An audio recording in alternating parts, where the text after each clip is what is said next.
बिहार विधानसभा के शीतकालीन सत्र के पहले दिन विधायकों ने शपथ ली। वहीं बीजेपी विधायक प्रेम कुमार ने विधानसभा अध्यक्ष पद के लिए नामांकन किया। सबसे पहले खबर चलाने के लिए न्यूज 18 का प्रेम कुमार ने धन्यवाद दिया। पटना में बीजेपी के चुनाव प्रबंधन समिति की बैठक हुई। बैठक में चुनाव प्रबंधन समिति के करीब 200 से ज्यादा महत्वपूर्ण पदाधिकारी और कार्यकर्ताओं का अभिनंदन किया गया। बिहार विधानसभा चुनाव के प्रबंधन में 200 प्रमुख कार्यकर्ता शामिल थे। कांग्रेस की राष्ट्रीय अध्यक्ष अलका लांबा ने झारखंड वासियों से महारैली में शामिल होने की अपील की। अलका लांबा ने कहा है कि 14 दिसंबर को दिल्ली के रामलीला मैदान में कांग्रेस की विशाल रैली आयोजित की जाएगी। केंद्र सरकार के खिलाफ कांग्रेस रैली करके वोट चोरी पर सवाल उठाएगी।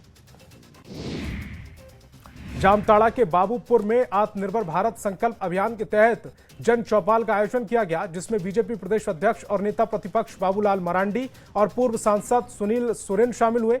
मरांडी ने ग्रामीणों से संवाद कर स्वदेशी वस्तुओं का इस्तेमाल का आह्वान किया। उन्होंने हेमंत सरकार पर चुनावी वादों से मुकरने, खराब कानून व्यवस्था, भ्रष्टाचार का आरोप लगाया। महर्षि से आरजेडी विधायक गौतम ऋषि ऑटो से हवाई चप्पल पहने बिहार विधानसभा पहुंचे। इस दौरान उन्होंने जनहित के मुद्दों को उठाने की बात कही, साथ ही जनता और मीडिया का धन्यवाद दिया। बिहार चुनाव के नतीजों के बाद विपक्ष के रवैये पर प्रधानमंत्री मोदी ने निशाना साधा। सत्र शुरू होने से पहले प्रधानमंत्री ने कहा कि विपक्ष को पराजय की निराशा से बाहर निकलना चाहिए। दुर्भाग्य यह है कि एक दो दल तो ऐसे हैं कि वो पराजय ही नहीं पचा पा रहे। राज्यसभा में मल्लिकार्जुन खड़गे के बयान पर जेपी नड्डा ने पलटवार किया। राज्यसभा में सदन के नेता जेपी नड्डा ने कहा कि विपक्ष हमारे बहुत सम्मानीय हैं। बिहार, हरियाणा और महाराष्ट्र में हार से आपको बहुत दर्द हुआ है, लेकिन आपको अपना दर्द और तकलीफ किसी डॉक्टर को बतानी चाहिए। झारखंड में धान की सरकारी खरीद अभी शुरू नहीं हुई। ऐसे में ग्रामीण क्षेत्रों में बिचौलियों का दबदबा बढ़ गया है। किसान मजबूरन 2400 रुपए प्रति क्विंटल की सरकारी दर के बजाय 1600 से 1700 में धान बेच रहे हैं। वहीं कृषि मंत्री ने कहा कि जल्द खरीद शुरू कर किसानों को लाभ दिलाया जाएगा। झारखंड में धान खरीद शुरू न होने पर राजनीति तेज हो गई है। बीजेपी प्रवक्ता प्रतुल शाहदेव ने आरोप लगाया कि सरकार किसानों को एमएसपी तक नहीं दे पा रही है और धान खरीद में अनावश्यक देरी कर रही है। वहीं कांग्रेस और जेएमएम ने जल्द खरीद शुरू करने का दावा किया। मधेपुरा में अतिक्रमणकारियों के खिलाफ जिला प्रशासन का शिकंजा लगातार कसता जा रहा है। शहर में तीसरे दिन भी बुलडोजर चला। पुरानी कचहरी चौक से लेकर एसडीएम आवास तक सरकारी जमीन से अतिक्रमण हटाया गया। कई दुकानदारों से जुर्माना भी वसूला गया। हारा शहर में फिर अतिक्रमण हटाओ अभियान चलाया गया। अतिक्रमण करने पर कई लोगों से जुर्माना भी वसूला गया। लोगों के विरोध को देखते हुए जवानों को तैनात किया गया। दुर्गा मंदिर, शिवगंज होते हुए बड़ी मीठिया तक अतिक्रमण हटाओ अभियान चलाया गया। सीवान में अतिक्रमणकारियों पर जिला प्रशासन का बुलडोजर चला। सीवान डीएम के निर्देश पर अतिक्रमण किए दुकानों को तोड़ा गया। गोपालगंज मोड़ से तरवारा मोड़ तक जो भी सड़क के किनारे दुकान लगाई गई थी, उन सभी पर बुलडोजर का एक्शन दिखाई दिया। पटना में बुलडोजर का एक्शन लगातार जारी है। पटना में आम हो या खास, सभी जगह बुलडोजर एक्शन दिखाई दे रहा है। विधानसभा के नजदीक सचिवालय मैगलेस रोड पर बुलडोजर एक्शन दिखा। जिला प्रशासन और नगर निगम की टीम अवैध दुकानों को हटाया गया। लखीसराय सदर अस्पताल में बच्चों के इलाज के लिए बनाया गया पीकू वार्ड लगभग 10 महीने से बंद पड़ा है। 6 फरवरी को प्रगति यात्रा के दौरान सीएम नीतीश कुमार ने इस वार्ड का उद्घाटन किया था। लगभग 2 करोड़ 39 लाख रुपए की लागत से यह वार्ड बनकर तैयार हुआ था। उपाधीक्षक के मुताबिक स्टाफ की कमी के कारण वार्ड की शुरुआत नहीं हो पा रही। रामगढ़ के लादी गांव में किसान अब गेंदा फूलों की खेती से खुशहाल जिंदगी जी रहे हैं। विजय नाम के किसान ने 1 एकड़ गेंदा फूल उगाकर न सिर्फ अच्छी आमदनी की, बल्कि लोकल बाजार में भी इसकी डिमांड पूरी की। पहले लोग कोलकाता और दूसरे राज्यों में फूल मंगवाते थे, अब यही फूल गांव में भी सस्ते दाम में मिलता है। झारखंड की जेलों में बंद महिला कैदी सोहराय पेंटिंग जैसे हुनर सीख रही हैं और पहचान बढ़ा रही हैं। ये कला न सिर्फ उन्हें आर्थिक रूप से मजबूत बना रही है। जेल आईजी सुदर्शन मंडल के मुताबिक महिला बंदियों की सोहराय पेंटिंग की देश विदेश में बढ़ती मांग को लेकर इसके लिए बाजार तैयार करने की प्रक्रिया शुरू कर दी गई है। रामगढ़ डीसी की अध्यक्षता में जिला स्तरीय धान अधिप्राप्ति अनुश्रवण समिति की बैठक हुई। बैठक में डीसी ने रामगढ़ डीएसओ से धान अधिप्राप्ति कार्यों की जानकारी ली। कहा कि किसानों की किसी प्रकार की असुविधा ना हो, इसके लिए पूरी तैयारी के निर्देश दिए गए। धान अधिप्राप्ति के बाद राशि का भुगतान तय समय पर करने के निर्देश दिए गए। जमशेदपुर के मानगो नगर निगम के अधिकारियों को दुकानदारों ने बंधक बना लिया। फिर निगम के सिटी मैनेजर को धक्के मारकर लोग भगाने लगे। मानगो नगर निगम के कई अधिकारी प्लास्टिक के खिलाफ कार्रवाई करते हुए पहुंचे थे, जिसके बाद दुकानदार आक्रोशित हो गए।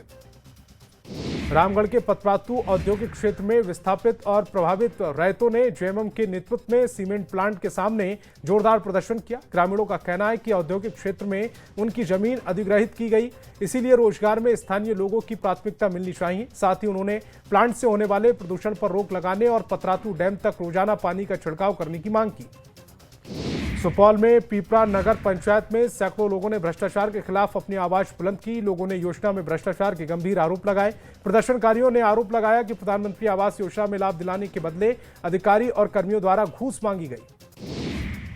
रांची में भारत और दक्षिण अफ्रीका के बीच वनडे मैच में जीत हासिल करने के बाद भारतीय क्रिकेट टीम रायपुर के लिए रवाना हो गई। दूसरे ओडीआई में दोनों टीम जीत का परचम लहराने के लिए आमने सामने होंगी। एयरपोर्ट पर अपने पसंदीदा क्रिकेटरों की झलक पाने के लिए बड़ी संख्या में लोग जमा हुए।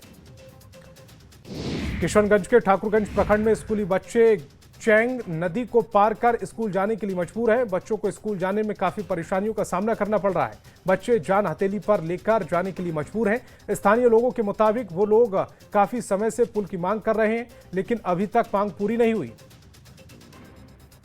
गुमला में नाबालिग छात्राओं से मजदूरी कराने का मामला सामने आया। जानकारी के मुताबिक छात्रावास की रहने वाली नाबालिग छात्राओं को मजदूर की तरह खेतों में काम कराया जा रहा है। 10 से 15 साल की बच्चियों को धान की कटाई कराई जा रही। बच्चियों का आरोप है कि सिस्टर सिसिलिया, सिस्टर ज्योति और सिस्टर हेलेन के कहने पर कराया जा रहा है। हजारीबाग के पूर्णापानी गांव में खाद्य सुरक्षा विभाग ने पनीर मक्खन बनाने वाली फैक्ट्री पर छापा मारा। जांच में मिलावटी पनीर मक्खन पकड़ा गया। मौके से 1 क्विंटल पनीर, 40 लीटर मक्खन और 10 किलो मक्का स्टार्च जब्त किया गया है। फैक्ट्री को सील कर दिया गया। धनबाद की खराब सड़कों पर कार्रवाई न होने से नाराज विधायक राज सिन्हा नगर निगम मुख्यालय पर अनिश्चितकालीन धरना शुरू किया है। उनका आरोप है कि एसीबी जांच में फंसे 200 करोड़ की सड़क योजना अटकी है, जिससे शहर की सड़कें बदहाल है। नगर आयुक्त ने कहा कि एसीबी की एनओसी मिलते ही सभी योजनाओं पर काम शुरू होगा। बिहार में बुलडोजर का एक्शन जारी है। लगातार अतिक्रमण हटाओ अभियान के बाद इसका विरोध भी शुरू हो गया है। पटना की सड़क पर झुग्गी झोपड़ी के लोग सड़क पर उतरे और सरकार के खिलाफ प्रदर्शन किया। प्रदर्शन कर रही महिलाओं ने कहा, सरकार हमारे आशियाने को उजाड़ रही है। छपरा में जिला प्रशासन ने एक बार फिर बुलडोजर अभियान को शुरू कर दिया है। इस बार शहर के सरकारी बाजार में बुलडोजर अभियान चलाया गया। इस अभियान के तहत बुलडोजर से अवैध निर्माण को ध्वस्त किया गया। वहीं लोगों को चेतावनी दी गई कि अवैध निर्माण न करें। सीतामढ़ी के डुमरा हवाई अड्डा मैदान में पार्क निर्माण काम का स्थानीय लोगों ने जमकर विरोध किया। इस दौरान सैकड़ों की संख्या में लोग जमा हुए और जिला प्रशासन के काम के खिलाफ जमकर नारेबाजी की। लोगों का कहना है कि पार्क निर्माण से हवाई अड्डा मैदान का स्वरूप काफी छोटा हो जाएगा। राजगीर प्रखंड के कटारी गांव के पास पुलिस अकादमी का विस्तार हो रहा है। 22 एकड़ जमीन का अधिग्रहण किया जा रहा है। जमीन अधिग्रहण को लेकर किसानों का कहना है कि अधिग्रहण करने का तरीका गलत है। किसी व्यक्ति विशेष के जमीन को बचाने की साजिश का आरोप लगाया गया।